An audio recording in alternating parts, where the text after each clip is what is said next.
दर्शन नगर से रामघाट हाल्ट नई railway line बिछाए जाने के प्रस्ताव पर पवन पांडे व सांसद अवधेश प्रसाद अब प्रेस वार्ता करने जा रहे हैं।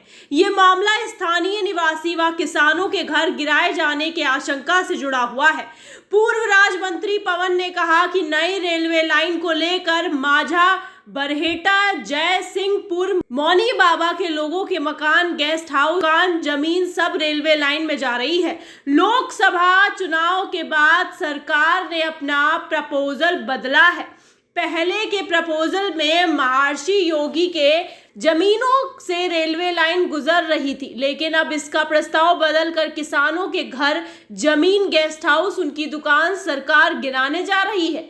पहले के प्रपोजल में केवल जमीन से ही रेलवे लाइन गुजर रही थी। उस जमीन पर ना तो गेस्ट हाउस था, ना तो घर था, ना दुकान थी। लेकिन अब केंद्र सरकार ने अपना प्रस्ताव बदल दिया है।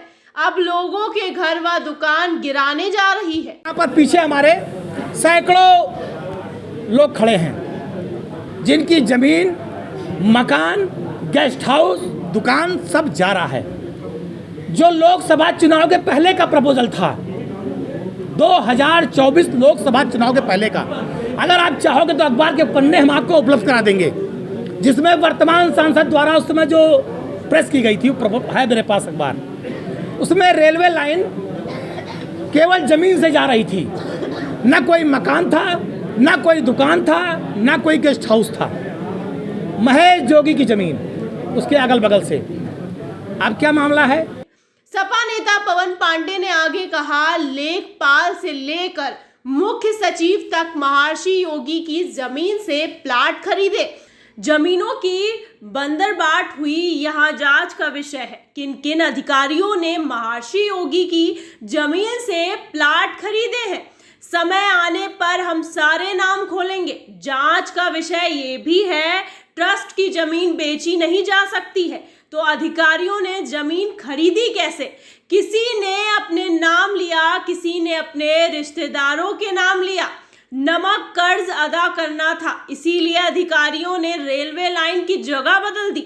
अब रेलवे लाइन वहां से जाएगी जहां पर लोगों के घर, दुकान, गेस्ट हाउस है। इन सबको गिराया जाएगा। भाजपा राम की प्रजा को सता रही है। राम के नाम पर वोट मांगते हैं, राम के नाम पर अपनी राजनीति चमकाते हैं। भाजपा राम के नाम पर वोट ना मांगे तो जमानत जब्त हो जाए, उसके बाद राम की प्रजा के ऊपर भाजपा बुलडोजर चलाने जा रही है। 2027 में समाजवादी पार्टी की सरकार बनेगी।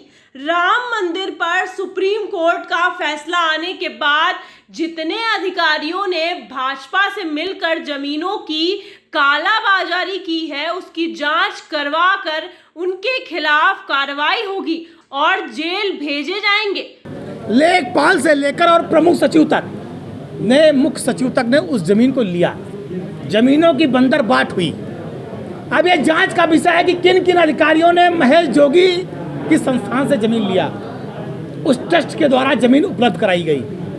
हम समय आने पर सारे नाम खोलेंगे। जांच का विषय यह भी है कि ट्रस्ट की जमीन बेची नहीं जा सकती, तो अधिकारियों के पास गई कैसे? किसी ने अपने नाम लिया, किसी ने अपने रिश्तेदार के नाम लिया, किसी ने सरहज के नाम लिया, किसी ने ससुराल पक्ष के नाम लिया। अधिकारियों को जमीन गई है, हम प्रमाण देंगे और आप चाहोगे तो प्रमाण निकाल लोगे।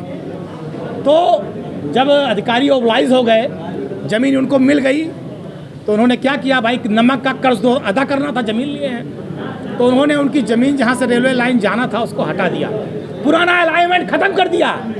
और जहाँ पर गरीबों के मकान थे, जमीनें थे, गेस्ट हाउस थे, दुकान थे, अब रेलवे लाइन वहाँ से जाएगा। आप बताइए ये कहाँ का न्याय है? आप राम की प्रजा को सताएंगे, राम के नाम पर वोट मांगेंगे पूरी देश दुनिया में, राम के नाम पर अपनी राजनीति चटकाएंगे, राम के नाम पर अगर वोट न मांगे जमानत जब्त हो जाए, और उसके बाद राम की प्रजा के मकान पर बुलडोजर, दुकान पर बुलडोजर, गेस्ट हाउस पर बुलडोजर, क्योंकि आपने जमीन लेकर जो काला काम किया है उसे छुपाना चाहते हैं। लेकिन मैं कह रहा हूँ 27 में समाजवादी पार्टी की सरकार बनेगी, श्री अखिलेश यादव मुख्यमंत्री बनेंगे।